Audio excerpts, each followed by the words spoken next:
World వైడ్‌గా చాలా ఎక్సైటింగ్‌గా, చాలా ఈగర్‌గా ఎదురు చూస్తున్నటువంటి రోజు రానే వచ్చింది. డిసెంబర్ 5 పుష్ప పార్ట్ 2 రిలీజ్ కోసం ఎంతోమంది ఎదురు చూస్తున్నటువంటి రోజు ఇది. ఇక ఈ రోజు డిసెంబర్ 4న జరగబోతున్న ప్రీమియర్ షోస్‌ని చూడ్డానికి ఎన్నో వేల మంది జనాలైతే రావడం జరుగుతుంది. ప్రీమియర్ షోస్‌కి ఆర్టీసీలో ఉన్నటువంటి సుదర్శన్ థియేటర్‌కి మన పుష్పరాజ్ అలియాస్ అల్లు అర్జున్ గారు రావడంతో ఇంకా ఈ సినిమాకి ఇంకాస్త హైప్‌ని క్రియేట్ చేసుకొని ఎంతోమంది అభిమానులైతే ప్రీమియర్ షోస్‌ని అల్లు అర్జున్ గారితో పాటు వాచ్ చేయాలి అని చెప్పేసి రావడం అయితే జరుగుతుంది.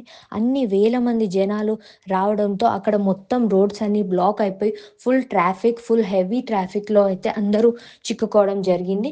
అయినప్పటికీ కూడా ఫ్యాన్స్ అందరూ ఆ గుంపులో చాలా హడావిడి చేస్తూ ఆర్టీసీలో ఉన్నటువంటి సుదర్శన్ థియేటర్ దగ్గర మాత్రం జాతర జరుపుకుంటున్నారు. ఇక 'పుష్ప పార్ట్ 2' జాతర అయితే మొదలైపోయింది డిసెంబర్ 4న నైటే.